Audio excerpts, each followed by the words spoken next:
Shalom rekan muda yang dikasih Tuhan, kembali lagi berjumpa dengan saya Albert Markus Puntodewo yang saat ini melayani di GKI Cikarang. Kita kembali berjumpa dalam acara Youth for Christ dan hari ini kita akan merenungkan terkait dengan tema menyesal dan taat yang didasarkan oleh bacaan pada Matius 21 ayat 28 sampai 32. Tapi sebelum kita bersama merenungkan firman Tuhan, mari kita bersatu di dalam doa. Mari kita berdoa. Tuhan, kembali kami menghadap hadirat-Mu untuk datang kepadamu dan bersama-sama merenungkan bagaimana kehidupan kami bersama-sama dengan Tuhan. Apakah kami sudah sungguh melakukan apa yang dikehendaki Tuhan? Atau selama ini kami hanya menjalani kehidupan sekedarnya saja bersama dengan Tuhan? Oleh karena itu Tuhan, kami mau memohon bimbingan-Mu sehingga melalui firman yang kami baca, kami dapat mengevaluasi diri dan apa yang selama ini kami lakukan bersama dengan Tuhan. Dan kiranya itu dapat mengubahkan hati kami. Oleh karena itu Tuhan, kiranya Engkau menuntun kami dengan Roh Kudus-Mu, memberi kami hikmat sehingga kami tidak hanya dapat membaca dan mengerti apa yang dimaksudkan Tuhan, tapi juga dapat melakukannya dalam kehidupan keseharian.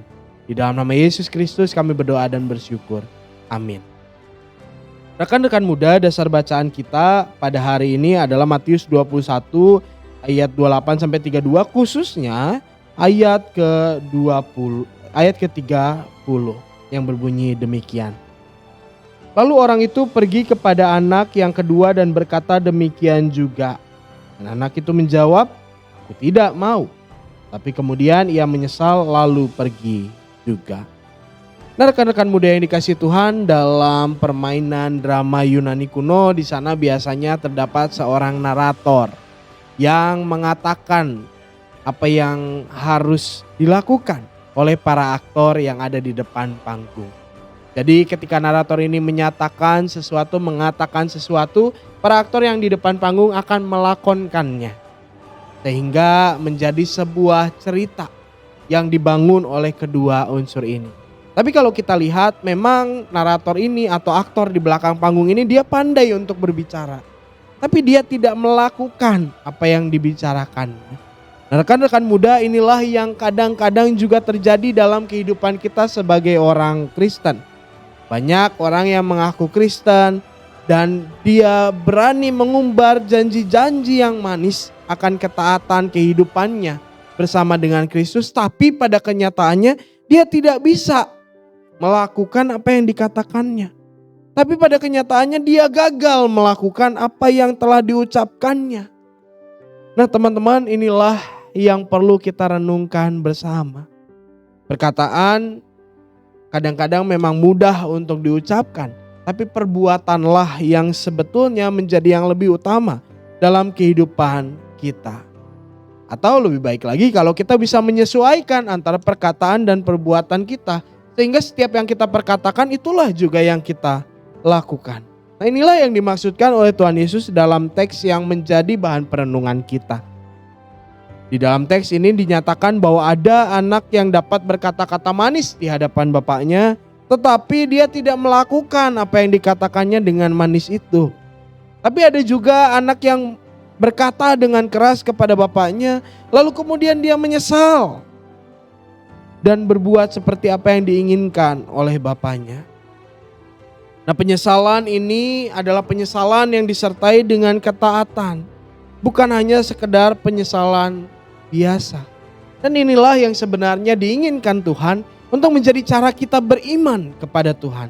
Ketika kita mau bukan hanya untuk mengumbar janji, berkata-kata manis, bersilat lidah, tapi juga kita mau untuk taat kepada kehendak Tuhan dan menyesali perbuatan-perbuatan kita yang keliru di hadapan Tuhan.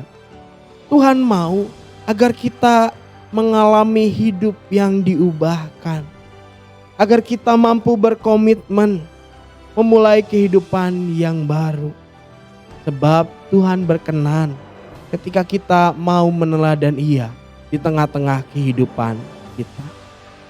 Nah, rekan muda yang dikasih Tuhan, di dalam kehidupan kita, kiranya kita dijauhkan dari sikap untuk mengumbar janji-janji yang manis, untuk mengumbar perkataan-perkataan yang menyenangkan orang lain, tetapi tidak menepatinya di dalam kehidupan kita. Apalagi kalau kita berbicara soal janji-janji kepada Tuhan.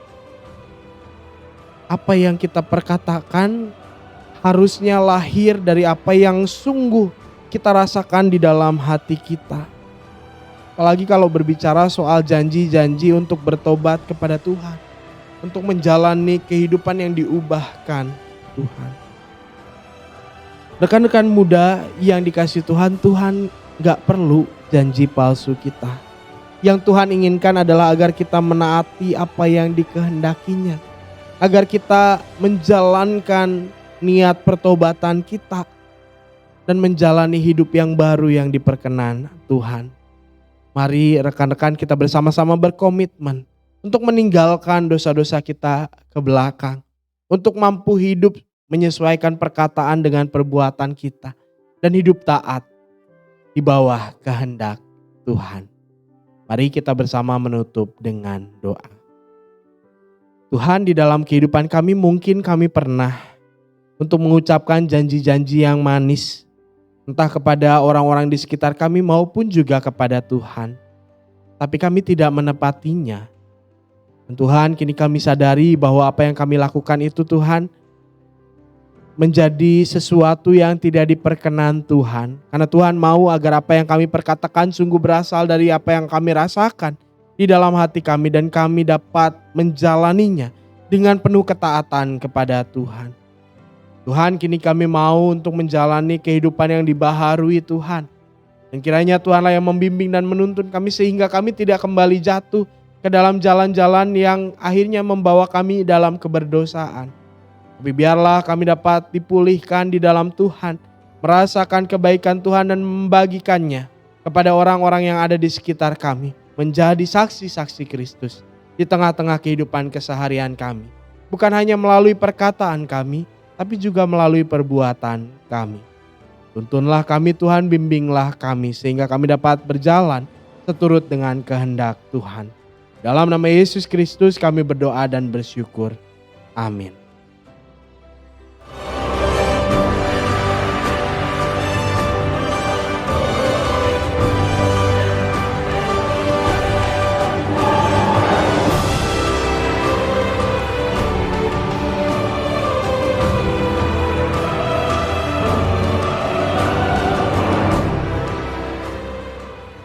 Sahabat, mari dukung pelayanan dan pekabaran Injil melalui YKB dengan membagikan link acara ini kepada sebanyak mungkin orang. Dukungan juga dapat saudara lakukan dengan mentransfer dukungan finansial ke rekening BCA ke nomor 450 305 2990 450 305 2990 atas nama Yayasan Komunikasi Bersama.